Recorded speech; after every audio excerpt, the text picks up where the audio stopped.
Hi hello ಎಲ್ರಿಗೂ ನಮಸ್ಕಾರ. ನಾನು ನಿಮ್ಮ ಪ್ರೀತಿಯ ರೂಪಿಕಾ ಮಾತಾಡ್ತಾ ಇದ್ದೀನಿ. ವಾಯ್ಸ್ ಆಫ್ ಸಾಧಕ ಮತ್ತೊಂದು ಸ್ಪೆಷಲ್ ಎಪಿಸೋಡ್ಗೆ ಸ್ವಾಗತನ ಹೇಳ್ತಾ ಇದ್ದೀನಿ. ರಾಜ್ ಮ್ಯೂಸಿಕ್ ಹಾಗೆ ರಾಜ್ ನ್ಯೂಸ್ನ ವೀಕ್ಷಕರಿಗೆ ಒಂದು ಡೌಟ್ ಇರುತ್ತೆ, ಇವತ್ತಿನ ಸಾಧಕ ಯಾರು ಅಂತ. ಅವ್ರ ಬಗ್ಗೆ ಇಂಟ್ರೊಡ್ಯೂಸ್ ಮಾಡೋಕ್ಕೆ ತುಂಬಾನೇ ಹೆಮ್ಮೆ ಆಗುತ್ತೆ. ಹೆಸರು ಜೊತೆಗೇನೆ, ಅವರ ಊರಿನ ಹೆಸರು ಜೊತೆಗೇನೆ ಒಂಥರ ಇಂಟರ್ನ್ಯಾಷನಲ್ ಸ್ಟಾರ್ ಅಂತಾನೆ ಹೇಳ್ಬೋದು. Young and energetic fire brand ಇರುವಂತಹ ಒಬ್ಬ ಸಾಧಕ ನಮ್ಮ ಸೀಟ್ ಮೇಲೆ ಕೂತ್ಕೊಂಡಿದ್ದಾರೆ. ಇವ್ರ ಬಗ್ಗೆ ಇಂಟ್ರೊಡ್ಯೂಸ್ ಮಾಡಬೇಕು ಅಂತ ಹೇಳಿದ್ರೆ, ಒಂದು ಲೈನ್ ಹೇಳಿದ್ರೆ, ಒಂದು ಪದ ಹೇಳಿದ್ರೆ ಜನ ಗುರ್ತು ಹಿಡಿದ್ಬಿಡ್ತಾರೆ. ಸಿಂಗಾರ ಸಿರಿಯೇ, ಗೊತ್ತಾಯ್ತಲ್ಲ, ರಿಷಬ್ ಶರ. ಈ ಸಾಂಗ್ ಬರೋಕ್ಕೂ ಕಾರಣ ಯಾರು? ಅವರು ನಮ್ಮ ಸಾಧಕನ ಕುರ್ಚಿಯಲ್ಲಿದ್ದಾರೆ. ಹೌದು, ಇವರು ಓದಿದ್ದು ಇಂಜಿನಿಯರಿಂಗು, ಹಾಗೆ ಮಾಡಿದ್ದು IT ಕೆಲಸ, ಹಾಗೆ ಸ್ಮಾಲ್ ಸ್ಕ್ರೀನಲ್ಲಿ ಕೂಡ ಕೆಲಸ ಮಾಡಿ ಈಗ ನಮ್ಮ ಕನ್ನಡ ಇಂಡಸ್ಟ್ರಿನ ಪ್ಯಾನ್ ಇಂಡಿಯಾ ಲೆವೆಲಲ್ಲಿ ತೊಗೊಂಡು ಹೋದಂಥ ಯಂಗ್ ಸಾಹಿತಿ ನಮ್ಮ ಪ್ರಮೋದ್ ಮರವಂತೆ ಸರ್ ಇವತ್ತಿನ ವಾಯ್ಸ್ ಆಫ್ ಸಾಧಕ ಗೆಸ್ಟ್ ಅಂತ ಹೇಳಕ್ಕೆ ತುಂಬಾ ಹೆಮ್ಮೆ ಆಗುತ್ತೆ. So welcome to the show. Thank you madam. ಹೇಗಿದ್ದೀರಾ ಸರ್? ಚೆನ್ನಾಗಿದ್ದೀನಿ ಮೇಡಮ್, ನೀವು ಹೇಗಿದ್ದೀರಾ? ನಾನು ಸೂಪರ್ ಆಗಿದ್ದೀನಿ. ಥ್ಯಾಂಕ್ ಯು ಸೋ ಮಚ್ ಮೊದಲನೇದಾಗಿ ನಮ್ಮ ವಾಯ್ಸ್ ಆಫ್ ಸಾಧಕ ಕಾರ್ಯಕ್ರಮಕ್ಕೆ ಬಂದಿದ್ದಕ್ಕೆ. ಸರ್, ನಿಜವಾಗ್ಲೂ ಹೇಳಬೇಕಂದ್ರೆ you seems to be very young. ತುಂಬಾ age is just a number ಅಂತ ಹೇಳ್ಬೋದು. ಬರವಣಿಗೆ ಎಲ್ಲ ಅಂತ ಹೇಳಿದ್ರೆ ಒಂದು ಸ್ವಲ್ಪ ವರ್ಷ ಆದಮೇಲೆ ಆ ಮೆಚುರಿಟಿ ಲೆವೆಲ್ ಬಂದ ಮೇಲೆ ಗೊತ್ತಾಗತ್ತೆ ಅಥವಾ ಆ ಒಂದು ಪ್ರಬುದ್ಧತೆ ಸಿಗತ್ತೆ ಅಂತ ಅಂದ್ಕೊಳ್ತೀವಿ. ಯಾವ ಏಜಿಂದ ಬರೆಯೋಕ್ಕೆ ಶುರು ಮಾಡಿದ್ರಿ ಸರ್ ನೀವು? ಸೊ ಬರವಣಿಗೆ ಅಂತ ಶುರು ಮಾಡಿದ್ದು ಆಲ್ಮೋಸ್ಟ್ ನಾನು ಇಂಜಿನಿಯರಿಂಗ್ ಟೈಮಲ್ಲಿ. ಅಂದರೆ ಅಲ್ಲಿವರೆಗೂ ಒಂದು ಸ್ವಲ್ಪ ಸಿನಿಮಾ ಹಾಡುಗಳನ್ನು ಕೇಳೋದು, ಸಿನಿಮಾ ನೋಡೋದು, ಸಾಹಿತ್ಯದ ಪುಸ್ತಕಗಳನ್ನು ಓದೋದು ಇದೆಲ್ಲ ಇತ್ತು. ಕೂತ್ಕೊಂಡು ನಾನು ಬರೀಬೇಕು ಅಂತ ಶುರು ಮಾಡಿದ್ದು ಅದೇ ಒಂದು 2021 ಆಸ್ಪಾಸಲ್ಲೇ. ಆವಾಗ ಡಿಸೈಡ್ ಆಗಿದ್ದು ಅಂದರೆ ಸಿನಿಮಾಗೆ ಬರೀಬೇಕು ನಾನು ಅಂತ ಒಂದು. ಅಂದರೆ ಈಗ ನ್ಯಾಚುರಲಿ ಆಕರ್ಷಣೆನೇ, ಗ್ಲಾಮರ್ ವರ್ಲ್ಡ್ ಇದು. ನಾನು ಬರೀ ಪುಸ್ತಕ ಅಥವಾ ಕವಿತೆ ಕವನಗಳನ್ನು ಬರೆಯೋದಕ್ಕಿಂತ ಇದರಲ್ಲಿ ಬಂದರೆ ಜನರಿಗೆ ಜಾಸ್ತಿ ರೀಚ್ ಆಗ್ಬೋದು ಅನ್ನೋದೊಂದು. ಆವಾಗ ಒಂದು ಏನಿರುತ್ತೆ, ಆ ಗ್ಲಾಮರ್ ನೋಡಿನೇ ಇದಾಗಿದ್ದು. ಬಟ್ ಕ್ರಮೇಣ ಅದನ್ನು ಕ್ರಿಯೇಟ್ ಮಾಡೋದ್ರಲ್ಲಿ ಒಂದು ಖುಷಿ ಸಿಗ್ತಿತ್ತಲ್ಲ, ಒಂದು ಕಿಕ್ ಇತ್ತಲ್ವ. ಒಂದು ಲೈನ್ ಬರೆದಾಗ, ಒಂದು ಕವಿತೆ ಬರೆದಾಗ, ಅಥವಾ ಒಂದು ಯಾವುದೋ ಒಂದು ಹಳೆ ಆಲ್ರೆಡಿ ಇರೋ ಸಾಂಗ್ಗೆ ನನ್ನ ಲೈನ್ಸ್ ವರ್ಷನ್ಸ್ ಬರ್ಕೊಂಡು ಅದನ್ನು ನಾನು ಹಾಡ್ಕೊಂಡಾಗ ಒಂದು ಏನೋ ಒಂದು ನಶೆ ಅದು. ಸೊ ಅದು ನನಗೆ ಕ್ರಮೇಣ ಬರವಣಿಗೆ ಕಡೆ ಸೆಳೀತಾ ಬಂತು. ನೈಸ್. ಮಾಡಿದ್ದು engineering, IT job, health sector ಬೇರೆ, ಆದರೆ ಈ ಬರವಣಿಗೆ ಬೇರೆ. ಆ ಸೆಳೆತಕ್ಕೆ ಯಾವುದೋ ಒಂದು ಪಾಯಿಂಟ್ ಇರಬೇಕಲ್ಲ, ಇಲ್ಲ ನಾನು ಇದನ್ನು ಸೀರಿಯಸ್ ಆಗಿ ತೊಗೋಬೇಕು ಅಂತ. ಯಾಕಂದರೆ ಎಲ್ಲರ ಲೈಫಲ್ಲೂ ಒಂದಿರುತ್ತೆ, ಅರ್ನಿಂಗ್ಸ್ ತುಂಬಾ ಮುಖ್ಯ ಆಗುತ್ತೆ. ನನಗೆ ಒಂದು ಸ್ಟ್ಯಾಗ್ನೆಂಟ್ ಇನ್ಕಮ್ ಬರಲೇಬೇಕು. ಅದಾದಮೇಲೆ ಬಿಕಾಸ್ ಸಿನಿಮಾ ಇಂಡಸ್ಟ್ರಿ ನಾವು ದೂಷಿಸೋದು ಅಂತ ಅಲ್ಲ, ಇಲ್ಲಿ ಪ್ರೂವ್ ಮಾಡ್ಕೊಳ್ಳೋದು ಸ್ವಲ್ಪ ಕಷ್ಟ ಆಗೇ ಆಗುತ್ತೆ. ಆದರೆ ಅದನ್ನು ಬಿಟ್ಟು ಈ ಒಂದು ಲೈನ್ಗೆ ಬರುವಂಥ ಒಂದು ದಿಟ್ಟ ನಿರ್ಧಾರ ಮಾಡ್ತೀರಾ ಅಂದರೆ ಅದೊಂದು ಟರ್ನಿಂಗ್ ಪಾಯಿಂಟ್, ನಿಮಗೆ ಆ ಒಂದು ಸ್ಪಾರ್ಕ್ ಇರಬೇಕು. ಅದು ಯಾವಾಗ ಸರ್ ನಿಮಗೆ ಬಂದಿದ್ದು? ಆ ಧೈರ್ಯ ಯಾವಾಗ ಬಂತು? ಸೊ ನಾನು ಇಂಜಿನಿಯರಿಂಗ್ ಟೈಮಲ್ಲಿ ಡಿಸೈಡ್ ಮಾಡಿದ್ದೆ, ಅಂದರೆ ನಾನು ಈ ಫೀಲ್ಡ್ಗೆ ಹೋಗಬೇಕು. ನನಗೆ ಎಲ್ಲರೂ ಮಾಡೋ ಕೆಲಸ ನನಗೆ ಮಾಡೋಕ್ಕೆ ಇಷ್ಟ ಇಲ್ಲ ಅನ್ನೋ ಥರದ್ದು ಏನೋ ಒಂದು ಬಂದುಬಿಟ್ಟಿತ್ತು ನನಗೆ. ಸೊ ನಾನು ಏನಂದರೆ ನಾನು ಒಂದು 2 ವರ್ಷ ಜಾಬ್ ಮಾಡ್ತೀನಿ ಅಂತಲೇ ಇದ್ದಿದ್ದು. ಸೊ 2 ವರ್ಷ ಜಾಬ್ ಮಾಡಿ ನಾನು ಆಮೇಲೆ ಕಂಪ್ಲೀಟಾಗಿ ಈ ಇಂಡಸ್ಟ್ರಿಗೆ ಬರ್ತೀನಿ, ಅಂದರೆ ಒಂದು ಧೈರ್ಯ ಮಾಡಿ ಬಂದುಬಿಡ್ತೀನಿ ಅಂತ. ಸೊ ಅದೇ ನೀವು ಹೇಳ್ದಂಗೆ ಎಲ್ಲ ಇದ್ದೇ ಇರುತ್ತೆ, ಫಿನಾನ್ಷಿಯಲಿ ಹೆಂಗೆ ಏನು ಅನ್ನೋದೆಲ್ಲ ಒಂದು ಇದ್ದೇ ಇರುತ್ತೆ. ಬಟ್ ಒಂದು ಬಂಡ ಧೈರ್ಯ. ಮತ್ತು ಇನ್ನೊಂದು ಏನಂದರೆ, ಟು ಬಿ ಫ್ರ್ಯಾಂಕ್, ನಮ್ಮ ಒಂದು ಫೇಟ್, ಒಂದು ಹಣೆ ಬರ ಅಂತೀವಿ, ಅದು ಸಪೋರ್ಟ್ ಮಾಡಬೇಕು. ಈಗ ನನಗೆ ಪ್ರಾಬಬ್ಲಿ ನಮ್ಮ ಮನೇಲಿ ನಾನು ದೊಡ್ಡ ಮಗ ಆಗಿದ್ದರೆ ನನಗೆ ತುಂಬ ಕಷ್ಟ ಆಗ್ತಿತ್ತೇನೋ ಇದನ್ನು. ಸೊ ನಮ್ಮ ಮನೆಯಲ್ಲಿ ಚಿಕ್ಕವನು. ಸೊ ನಮ್ಮ ಅಣ್ಣಂದರು ಅವರೆಲ್ಲ ಸ್ವಲ್ಪ ಫ್ಯಾಮಿಲಿದೆಲ್ಲ ಸ್ವಲ್ಪ ಹ್ಯಾಂಡಲ್ ಮಾಡ್ತಾ ಇದ್ದಿದ್ದರಿಂದ ನಾನು ಈ ಜಾಬ್ ಬಿಟ್ಟು ಈ ಫೀಲ್ಡಿಗೆ ಬರ್ತೀನಿ ಅಂದಾಗಲೂ ಕೂಡ ನಮ್ಮ ತಂದೆ ತಾಯಿ ಎಲ್ಲ ತುಂಬ ಏನು ಶಾಕ್ ಆಗಲಿಲ್ಲ, ಅಥವಾ ನೋಡೋಣ ಅವ್ನು ಏನು ಮಾಡ್ತಾನೆ. ಅಂದರೆ ನನ್ನ ಪರ್ಸ್ನಲ್ ಲೈಫ್ ಬಗ್ಗೆ ಒಂದು ಕನ್ಸರ್ನ್ ಇತ್ತು ಅವ್ರಿಗೆ. ಎಂಡ್ ಆಫ್ ದಿ ಡೇ ಎಷ್ಟೇ ಅಂದರೂ I should earn my food ಅಲ್ವಾ. ಸೊ ಅದೊಂದಿತ್ತು. ಬಟ್ ಆದರೂ ಮನೆ ಕಡೆ ಏನು ಕಮಿಟ್ಮೆಂಟ್ಸ್ ಇಲ್ಲದೆ ಇದ್ದಿದ್ದರಿಂದ ಜಾಸ್ತಿ ಆ ಟೈಮಲ್ಲಿ ನನ್ನ ಮೇಲೆ ಭಾರ ಇಲ್ಲದೆ ಇರೋದ್ರಿಂದ ನಾನು ಧೈರ್ಯವಾಗಿ ಬರೋದಕ್ಕೆ ಸಾಧ್ಯ ಆಯಿತು. ಓಕೆ, 1 ವರ್ಷ ಅಲ್ಲ 5 ವರ್ಷ ಆದರೂ ಓಕೆ, ನಾನು ಅಲ್ಲಿ ಒಂದು ಮಾಡ್ತೀನಿ, ಸ್ಟ್ರಗಲ್ ಆದರೂ ಓಕೆ ಅನ್ನೋ ಥರ. ಬಟ್ ನಾನು ತುಂಬ ಜನ ನೋಡಿದ್ದೀನಿ, ಅಂದರೆ ಪಾಪ ತುಂಬ ಟ್ಯಾಲೆಂಟೆಡ್ ಇರ್ತಾರೆ. ಬಟ್ ಅವರು ತಂಗಿ ಮದುವೆ ಮಾಡಬೇಕಾಗಿರುತ್ತೆ, ಅಕ್ಕನ ಮದುವೆ ಮಾಡಬೇಕಾಗಿರುತ್ತೆ, ತಂದೆ ತಾಯಿ ನೋಡ್ಕೋಬೇಕಾಗಿರುತ್ತೆ, ಒಬ್ಬರೇ ಗಂಡು ಮಗ ಇರ್ತಾರೆ. ಅಂಥವ್ರು ಎಷ್ಟೋ ಜನ ಈ ಫೀಲ್ಡನ್ನು ಬಿಟ್ಟು ಕಾಂಪ್ರಮೈಸ್ ಆಗಿ ಇದಾಗಿರೋದಿದೆ. ಆ ವಿಚಾರದಲ್ಲಿ ನಾನು ಲಕ್ಕಿ ಅಂತ ಅನ್ಕೋತೀನಿ ನಾನು. ಸೊ ಫ್ಯಾಮಿಲಿ ಸಪೋರ್ಟ್ ಅಂತೂ ಇಮ್ಮೆನ್ಸ್ ಆಗಿದೆ ಅಂತ ಹೇಳ್ಬೋದು. ಬಿಕಾಸ್ ಅಣ್ಣಂದ್ರು ಸಪೋರ್ಟು, ತಾಯಿ ತಂದೆ ಸಪೋರ್ಟ್. ಬಿಕಾಸ್ ಯಾವುದೇ ಒಬ್ಬ ಕಲಾವಿದ ಆಗಲಿ, ಎಸ್ಪೆಷಲಿ ಕ್ರಿಯೇಟಿವ್ ಇಂಡಸ್ಟ್ರಿನಲ್ಲಿ ಇದೀವಿ ಅಂತ ಹೇಳಿದ್ರೆ ಸ್ವಲ್ಪ ಭಯನೇ ಪಡ್ತಾರೆ ಪೇರೆಂಟ್ಸ್. ಅಯ್ಯೋ ಯಾಕೆ ಹೋಗ್ಬೇಕು ಅಲ್ಲಿ, ಅಂದರೆ ಸ್ಟೆಬಿಲಿಟಿ ಇರಲ್ಲ ಅಂತ ಒಂದು ಭಯ ಪಡ್ತಿರ್ತಾರೆ. ಆದರೆ ನಮಗೆ ಸಿಗುವಂಥ ಫ್ಯಾಮಿಲಿ ಪಾಸಿಟಿವ್ ಸಪೋರ್ಟೇ ನಮಗೆ, ಐ ಥಿಂಕ್, ಆ ಫ್ರೀ ಮೈಂಡೆಡಲ್ಲಿ ನಾವು ಒಳ್ಳೊಳ್ಳೆ ಲಿರಿಕ್ಸ್ ಬರೆಯುವಂಥ ಆಪರ್ಚುನಿಟಿ, ಮತ್ತು ಒಳ್ಳೊಳ್ಳೆ ಕಾದಂಬರಿ ಬರೆಯುವಂಥ ಒಂದು opportunity. So I think you are very blessed with that ಅಂತ ಹೇಳ್ಬೋದು. ಸೊ ನಮಗೆ ಪ್ರಮೋದ್ ಮರವಂತೆ ಅಂತ ಗೊತ್ತಾಗಿದ್ದು ಕಾಂತಾರ. ದ್ಯಾಟ್ ವಾಸ್ ಲೈಕ್ ಒಂಥರ ಮ್ಯಾಸಿವ್ ಹಿಟ್. ಒಂಥರ ಯಾವುದೇ ಒಬ್ಬ ಟೆಕ್ನಿಷಿಯನ್ಸ್ಗೂ ಕಾಂತಾರದಲ್ಲಿ ಕೆಲಸ ಮಾಡಿದೀವಿ ಅಂತ ಯಾವುದೇ ಟೆಕ್ನಿಷಿಯನ್ ಹೇಳ್ಕೊಟ್ರು ಕೂಡ ಅವ್ರಿಗೊಂಥರ ಮೈಲ್ ಸ್ಟೋನ್ ಕ್ರಿಯೇಟ್ ಮಾಡಿದಂತಹ ಒಂದು 10 ಸೆಟ್ಟರ್ ಮೂವಿ. ಸೊ ಕಾಂತಾರಗಿಂತ ಮುಂಚೆ ನೀವು ಎಷ್ಟು ವರ್ಷ ಒಂದು ಜರ್ನಿ ಇತ್ತು ಸರ್ ನಿಮ್ಮ ಈ ಒಂದು ಹಂತಕ್ಕೆ ದಾಟಕ್ಕೆ? ಸೊ ಕಾಂತಾರ 2022 ಅಲ್ಲಿ ನಾನು ವರ್ಕ್ ಮಾಡಿದ್ದು. ಸೊ ಆಲ್ಮೋಸ್ಟ್ 2018ಇಂದ 17 ಡಿಸೆಂಬರ್ ಅಲ್ಲಿ ಫಸ್ಟ್ ಸಾಂಗ್ ರಿಲೀಸ್ ಆಗಿದ್ದು ನಂದು. ಸೊ ಅಂಜನಿ ಪುತ್ರ ಸಾಂಗ್ ರಿಲೀಸ್ ಆಗಿದ್ದು, ಚಂದ ಚಂದ ನನ್ನ ಹೆಂಡತಿ. ಸೊ ಅದು ತುಂಬ ಚೆನ್ನಾಗಿ ರೀಚ್ ಆಗಿದ್ದು 18ಅಲ್ಲಿ. ಸೊ 18ಅಲ್ಲಿ ನನಗೆ ನನ್ನ ವಲಯದಲ್ಲೇ ಒಂದು ಹೆಸರು ಬಂತು. ಅಂದರೆ ನಮ್ಮ ಕುಟುಂಬದಲ್ಲಾಗಿರ್ಬೋದು, ನಮ್ಮ ಊರಲ್ಲಾಗಿರ್ಬೋದು ಒಂದು ರೆಕಗ್ನಿಷನ್ ಬಂತು. ಸೊ ಅಲ್ಲಿಂದ ಒಂದು 4 ವರ್ಷ ಜರ್ನಿ ಇತ್ತು. ಸೊ ಆ ಒಂದು ಸಣ್ಣ ಒಂದು ಸ್ಟೆಪ್ಪು. ಅದ್ರ ನಂತರ ನೀವು ಹೇಳ್ದಂಗೆ ಈಗ ಮತ್ತೆ ಇಂಡಸ್ಟ್ರಿಯಲ್ಲಿ ಇನ್ನೊಂದು ಲೆವೆಲಲ್ಲಿ ಗುರುತಿಸ್ಕೊಳ್ಳೋಕ್ಕೆ ನನಗೆ ಕಾಂತಾರ ಒಂದು ದೊಡ್ಡ ಮೈಲಿಗಲ್ಲಾಯಿತು. Okay, S. ಚಂದ ಚಂದ ನನ್ನ ಹೆಂಡತಿ ಯಾವತ್ತೂ ಮರೆಯೋಕ್ಕಾಗಲ್ಲ. ಇವಾಗ ಗಂಡಂದ್ರೆ ಏನಾದ್ರು ಜಗಳ ಮಾಡಿ ಕೋಪ ಮಾಡ್ಕೊಂಡ್ಬಿಟ್ರೆ ಫಸ್ಟ್ ಪ್ಲೇ ಲಿಸ್ಟಲ್ಲಿ ಬರೋದೇನೆ ಹೆಂಡತಿಗೆ ಪೂಸಿ ಹೊಡಿಬೇಕು ಅಂದರೆ ಆ ಸಾಂಗ್ ಪ್ಲೇ ಮಾಡ್ತಾರೆ. ಸೊ ಅವಾಗಿನ ಮದುವೆ ಆಗಿರಲಿಲ್ಲ ಅನ್ಸುತ್ತೆ. ಸೊ ಮದುವೆ ಆಗಿಲ್ಲ ಅಂತಂದ್ರೂ ಹೆಂಡತಿಗೆ ಪೂಸಿ ಹೊಡಿಬೇಕು, ಪಟಾಯಿಸ್ಬೇಕು ಅಂತ ಅಷ್ಟು ಚೆನ್ನಾಗಿ ಹೆಂಗೆ ಸರ್ ಗೊತ್ತಾಯ್ತು ನಿಮಗೆ? ನಿಜ ಹೇಳಬೇಕು, ಅವಾಗ ಕಮಿಟ್ ಆಗಿದ್ರ? ಇಲ್ಲ ಇಲ್ಲ, ಆವಾಗ ಏನೂ ಇಲ್ಲ. ಆವಾಗ ನಾನು ಸಿಂಗಲ್ಲೇ. ಸೊ ಏನಂದರೆ ಯೂಶ್ವಲಿ ರೈಟರ್ಸ್ ನಾವು ಆಫ್ ಸ್ಕ್ರೀನ್ ಕೂಡ ಮಾತಾಡ್ತಿದ್ವಿ, ನಾವೆಲ್ಲ ಅಬ್ಸರ್ವ್ ಮಾಡೋದು, ತುಂಬ ಸೆನ್ಸಿಟಿವ್ ಆಗೆಲ್ಲ ಗ್ರಾಸ್ಪ್ ಮಾಡ್ತೀವಿ. ಸೊ ನಮ್ಮ ಕುಟುಂಬದಲ್ಲೆಲ್ಲ ಗಂಡ ಹೆಂಡತಿ ಎಲ್ಲ ಹೇಗಿರ್ತಾರೆ ಅನ್ನೋದು ನೋಡೋದಿದೆಯಲ್ಲ. ಸೊ ನಾನು ಬರೆಯೋಕ್ಕೆ ಶುರು ಮಾಡೋದಲ್ಲಿಂದ ಅಂತಲ್ಲ, ಚಿಕ್ಕಂದಿಂದನೂ ಅಬ್ಸರ್ವೇಷನ್ ಜಾಸ್ತಿ ಇರೋದು. ಯಾರೋ ಗಂಡ ಹೆಂಡತಿಯವ್ರು ಮಾತಾಡ್ತಿದ್ರೆ ಅವ್ರು ಹೆಂಗೆ ಕಿತ್ತಾಡ್ತಾರೆ, ಅವ್ರು ಹೆಂಗೆ ಪ್ರೀತಿ ಮಾಡ್ತಾರೆ ಅನ್ನೋದೆಲ್ಲ ಒಂದು ಸೆನ್ಸ್ ಹೊಡಿತಿತ್ತಲ್ಲ. ಅದರಿಂದನೇ ಅದು ಎಲ್ಲೋ ಒಂದು ಎಕ್ಸ್ಪೀರಿಯನ್ಸ್ಗಳು ಇದಾಗ ಆ ಹಾಡಲ್ಲಿ ಬಂದಿದೆ ಅಷ್ಟೇ. ಅದು ಸಾಂಗ್ ಹೆಂಗಿರುತ್ತೆ ಅಂತಂದ್ರೆ ಹೆಂಡತಿಗೆ ಹೊಗಳದಂಗೂ ಇರಬೇಕು, ಹೆಂಡತಿನ ಬೈದಂಗೂ ಇರಬೇಕು ಅಂತ. ಭಾರಿ ಖುಷಿ ಮಾರೆ ನನ್ನ ಹೆಂಡತಿನ ಕಂಡ್ರೆ ಒಂದು ಚೂರು ಬೈಯಲ್ಲ, ಏನೋ ರಾತ್ರಿ ಕುಡ್ಕೊಂಬಂದ್ರೆ ಅಂತ. ಇಷ್ಟೊಂದೆಲ್ಲ ನೀಟಾಗಿ ಸವರ್ಸೋವಂಥ ಒಂದು ಟ್ಯಾಲೆಂಟ್ ಫಸ್ಟ್ ಸಾಂಗಲ್ಲೇ ಪ್ರೂವ್ ಮಾಡಿದ್ರೆ.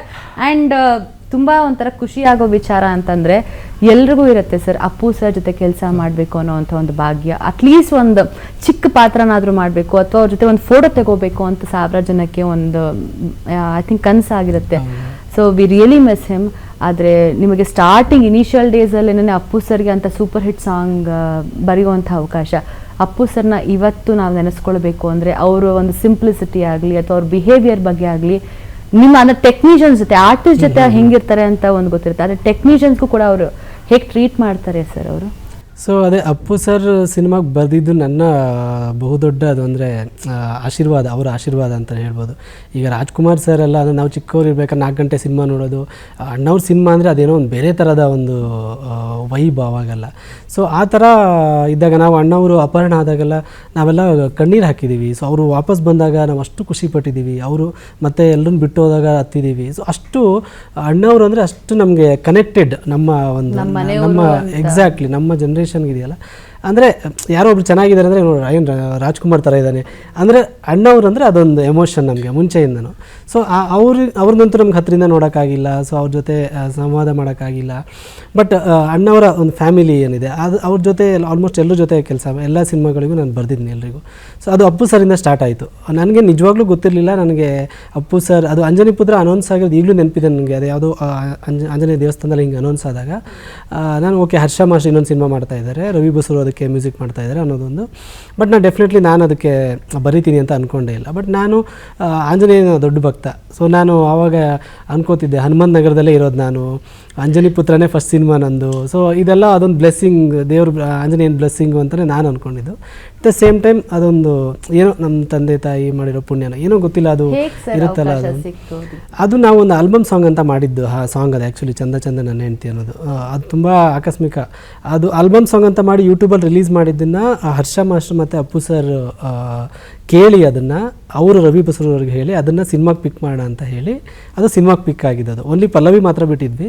ಅದನ್ನು ಆಮೇಲೆ ಚರಣ ಬರ್ಸಿದ್ರು ನನ್ನ ಹತ್ರ, ಬರ್ಸಿ ಅದನ್ನು ಫೈನಲ್ ಮಾಡ್ಕೊಂಡಿದ್ದು. ಸೊ ಇದರಿಂದ ಗೊತ್ತಾಗುತ್ತೆ ಒಂದೊಂದು single album songs, single music album ಕೂಡ ತುಂಬಾ ಒಂದು ಲೈಫ್ ಟರ್ನಿಂಗ್ ಪಾಯಿಂಟ್ ಆಗುತ್ತೆ. ಬಿಕಾಸ್ ಅದು ಐ ಥಿಂಕ್ ಈ ಆಲ್ಬಮ್ ಸಾಂಗ್ಸ್ ಟ್ರೆಂಡು ಈ ಬಾಲಿವುಡ್ ಹಾಲಿವುಡಲ್ಲಿ ತುಂಬಾ ಇರುತ್ತೆ.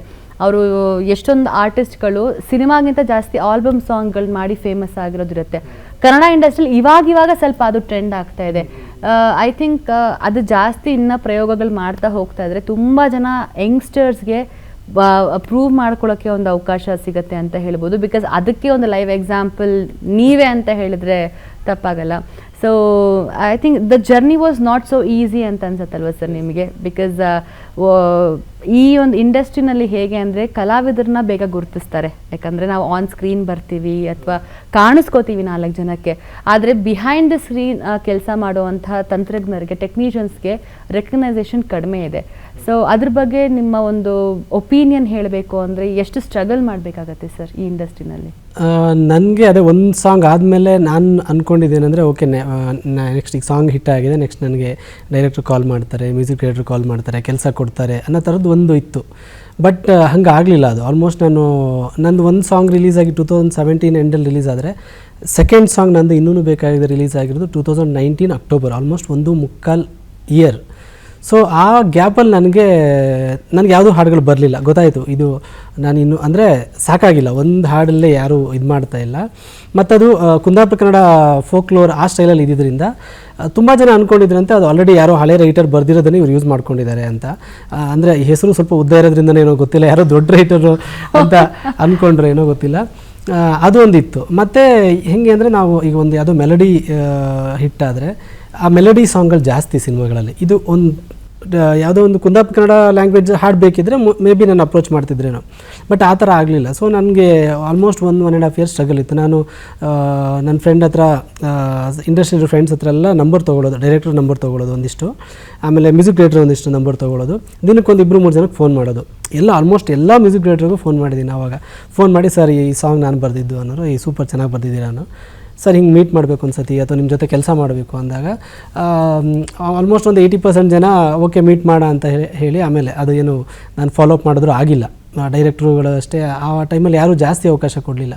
ಅದರಲ್ಲಿ ಒಂದು 20% ಜನ ಅವಕಾಶ ಕೊಟ್ಟರು. ಸೊ ಅದರಲ್ಲಿ 20%ಅಲ್ಲಿ ವಾಸುಕಿ ಅವರು ನನಗೆ ಇನ್ನೂ ಬೇಕಾಗಿದೆ ಅವಕಾಶ ಕೊಟ್ಟಿದ್ದು. ಸೊ ಅದು ಆಗೇನು ನನಗೆ 2ನೇ ಸಾಂಗ್ ಇನ್ನೊಂದು ಹಿಟ್ ಆಯಿತು. ಸೊ ಆ ಇನ್ನೂ ಬೇಕಾಗಿದೆ ಯಾವಾಗ ರಿಲೀಸ್ ಆಯಿತು ಅದು ಹೆಸರು ಕೊಡ್ತು ನನಗೆ, ಇಂಡಸ್ಟ್ರಿಯಲ್ಲಿ ಹೆಸರು ಕೊಡ್ತು ನನಗೆ. ಆಮೇಲೆ ಕಂಟಿನ್ಯೂಸ್ ಆಗಿ ಒಂದಿಷ್ಟು ಮ್ಯೂಸಿಕ್ ಡೈರೆಕ್ಟರ್ಸ್ ಜೊತೆ ನಾನು ಕೆಲಸ ಮಾಡೋದಕ್ಕೆ ಶುರು ಮಾಡಿದೆ. ಸೊ ಅಲ್ಲಿಂದ ಜರ್ನಿ ಸ್ಟಾರ್ಟ್ ಆಯಿತು. ಸೊ ಒಂದು ಸೂಪರ್ ಹಿಟ್ ಸಾಂಗ್ ಕೊಟ್ಟು 1.5 ವರ್ಷ ನಿಮ್ದು ಅದು ಕಾನ್ಸ್ಟೆಂಟ್ ಎಫರ್ಟು, ಸ್ಟ್ರಗಲ್ಲು, ಆ ಪೇಷನ್ಸು ಎಲ್ಲ ಅಲ್ಲಿ ಕಲ್ತ್ರಿ ಅಂತ ಅನ್ಸುತ್ತಲ್ವಾ? ಅದೇ ನಾನು ಹಿಂತಿರುಗಿ ನೋಡಿದ್ರೆ ಆ ಟೈಮಲ್ಲಿ ಎಲ್ಲಾದರೂ ನನಗೆ ಸೆಕೆಂಡ್ ಸಾಂಗ್ ಟಕ್ ಅಂತ ಇನ್ನೊಂದು ಯಾವುದೋ ದೊಡ್ಡ ಸಿನಿಮಾ ಸಿಕ್ಕಿ ನಾನು ಅದನ್ನು ಅಚೀವ್ ಮಾಡೋಕ್ಕಾಗದೆ, ಇಲ್ಲ ಅವ್ರಿಗೆ ಓಕೆ ಆಗದೆ ನಾನು ಅದೇ ಥರ ಒಂದು 3-4 ಸಾಂಗ್ಗಳು ಆಗಿದ್ದರೆ ಮೇ ಬಿ ಇಲ್ಲ ಅವ್ನು ಬರೆಯೋಕ್ಕೆ ಆ ಜಾನರ್ ಆಗ್ತಿಲ್ಲ ಇವನಿಗೆ ಅಂತ ಎಲ್ಲೋ ಒಂದು ಕಡೆ ಹೆಸರು ಓಡಾಡಿದರೆ ಮೇ ಬಿ ನನ್ನ ಕೆರಿಯರಲ್ಲೇ ಡೌನ್ ಆಗ್ತಿತ್ತೇನೋ. ಪ್ರಾಬಬ್ಲಿ ಅಲ್ಲಿ ನನಗೆ ಅವಕಾಶ ಸಿಗದೇ ಇದ್ದಿದ್ದು ಒಳ್ಳೆದಾಯ್ತು ಅಂತ ಈಗ ಅನಿಸ್ತಿದೆ. ಬಿಕಾಸ್ ನನಗೆ ಕಲಿಯೋದಕ್ಕೆ ಸಿಕ್ತು. ನಾನು ಆವಾಗ ತುಂಬ ಜನ ಬರ್ಸಿದ್ರು ಕೂಡ ಸುಮ್ಮನೆ ಹಿಂಗೆ ಒಂದಿಷ್ಟು ಬರ್ಸೋದು, ಹೆಂಗೆ ಬರಿತಾನೆ ನೋಡೋಣ ಅಂತ, ಆಮೇಲೆ ಇಲ್ಲ ನಾನು ದೊಡ್ಡ ರೈಟ್ ಹತ್ರ ಬರ್ಸ್ಬೇಕು ಅಂತ ಹೋಗ್ತಿದ್ರು, ಆ ಥರ ಎಲ್ಲ ಆಗೋದು. ಸೊ ನಾನು ಆ ಗ್ಯಾಪಲ್ಲಿ ಕಲಿತೆ ತುಂಬ, ಏನು ಬರೀಬೇಕು, ಹೇಗೆ ಬರೀಬೇಕು, ಹಾಡುಗಳನ್ನು ಕೇಳೋದಾಗಿರ್ಬೋದು, ಒಂದಿಷ್ಟು ಇಂಟರ್ವ್ಯೂಗಳನ್ನು ನೋಡೋದಾಗಿರ್ಬೋದು, ಓದೋದಾಗಿರ್ಬೋದು. ಸೊ ತುಂಬ ಒಳ್ಳೆ ಟ್ರೈನಿಂಗ್ ಪೀರಿಯಡ್ ಆಯಿತು ನನಗೆ. ಸೊ ಆ ಎಕ್ಸ್ಪೀರಿಯನ್ಸ್ಗಳೆಲ್ಲ ಇವತ್ತಿಗೂ ನನಗೆ ಹೆಲ್ಪ್ ಮಾಡ್ತಾನೆ ಇದೆ. ಸೊ ಆ 1.5 ವರ್ಷ ನಿಮಗೆ ನೀವೇ ಪ್ರಿಪೇರ್ ಆಗೋಕ್ಕೆ ಒಂದು ಸಮಯ ಅಂತ. ಬಿಕಾಸ್ ತುಂಬ ಜನಕ್ಕೆ ಹೆಂಗೆ ಅಂತ ಹೇಳಿದರೆ ಸರ್, ಇವಾಗ ಬಂದಿದ್ದ ತಕ್ಷಣ ಇಮಿಡಿಯೇಟ್ಲಿ ನಾವು ಸ್ಟಾರ್ಸ್ ಆಗಿಬಿಡ್ಬೇಕು ಅಥವಾ ಇಮಿಡಿಯೇಟ್ಲಿ ನಾವು ಪ್ರೂವ್ ಮಾಡ್ಕೊಳ್ಬೇಕು ಅಂತೆಲ್ಲ ಆಸೆ ಇರುತ್ತೆ. ಆದರೆ ಇಂಥ ಮಾತುಗಳನ್ನ ಕೇಳಿದಾಗ ಇಂಡಸ್ಟ್ರಿನಲ್ಲಿ ಬರಬೇಕು ಅಂದರೆ ಫಸ್ಟ್ ನಮ್ಗೆ ಬೇಕಾಗಿರೋದೇ ತಾಳ್ಮೆ ಆ್ಯಂಡ್ ಏನೋ hard work and dedication. Continuous ಆಗಿ ನಾವೇನೋ ಎಫರ್ಟ್ ಹಾಕ್ತಾ ಇದ್ದಾಗ ಎಲ್ಲೋ ಒಂದು ಕಡೆ ನಮಗೆ ಕ್ಲಿಕ್ ಆಗುತ್ತೆ ಅನ್ನೋದಕ್ಕೆ ಐ ಥಿಂಕ್ ಒಂದಷ್ಟು ಉದಾಹರಣೆಗಳಿರುತ್ತೆ. ಸೆಕೆಂಡ್ ಸಾಂಗ್ ಕೂಡ ಮುಂದಿನ ನಿಲ್ದಾಣ ಸಿನಿಮಾದ ಇನ್ನೂ ಬೇಕಾಗಿದೆ. ದಟ್ ವಾಸ್ ಆಲ್ಸೋ ಅಂದರೆ ಈ ತುಂಬ ಸೂದಿಂಗ್ ಆಗಿ ಲಿರಿಕ್ಸ್ಗಳನ್ನ ಬರೆದು ಆ ಮ್ಯೂಸಿಕ್ಕು ಹಾಗೇ ಹೊಂದಿದ್ದು. ಆ್ಯಂಡ್ ಯಾವುದೇ ಒಂದು ಸಿನಿಮಾಗೆ ನಾವು ಅಂದ್ಕೊಳ್ಳೋದೆ ಸಾಂಗ್ಸ್ ಒಂದು ಫಸ್ಟ್ ಇನ್ವಿಟೇಷನ್ ಅಂತ. ಈಗ ಈ ಸಾಂಗ್ ಹಿಟ್ ಆಗಿದೆ, ಈಗಲೂ ಅಷ್ಟೇ ಕಿರಿಕ್ ಪಾರ್ಟಿ ಅಂತ ಬಂದರೆ ಬೆಳಗ್ಗೆದ್ದು ಯಾವ ಮುಖವ, ಓಕೆ ಕಾಂತಾರ ಅಂತ ಬಂದರೆ ಸಿಂಗಾರ ಸಿರಿ, ಈ ಥರ ಒಂದು ಸಿನಿಮಾ ಹೆಸರು ಕೇಳಿದ ತಕ್ಷಣ ಒಂದು ಹಾಡುಗಳು ಬರುತ್ತೆ. ಅದಕ್ಕೆ ಎಷ್ಟು ಎಫೆಕ್ಟಿವ್ ಆಗಿ ನಮಗೆ ಕೆಲಸಗಳಿರುತ್ತೆ. ಆ್ಯಂಡ್ ಆ ಒಂದು ಮ್ಯೂಸಿಕ್ ಡೈರೆಕ್ಟರ್ಸು ಅಥವಾ ಲಿರಿಸಿಸ್ಟ್ಗಳನ್ನೇ ನಾವು ಹೀರೋ ಅಂತ ತೊಗೊಳ್ತೀವಿ. ಮುಂಚೆ ಎಲ್ಲ ದೊಡ್ಡದಾಗಿ ಆಡಿಯೋ ಲಾಂಚ್ ಫಂಕ್ಷನ್ಸ್ ಆಗ್ತಾ ಇತ್ತು. ಅಲ್ಲಿ ನಮಗೆ ಮ್ಯೂಸಿಕ್ ಡೈರೆಕ್ಟರ್ ಅಥವಾ ಲಿರಿಸಿಸ್ಟ್ಗಳನ್ನೇ ನಾವು ಹೀರೋಗಳಂತ ಪ್ರೊಜೆಕ್ಟ್ ಮಾಡ್ತಿದ್ವಿ.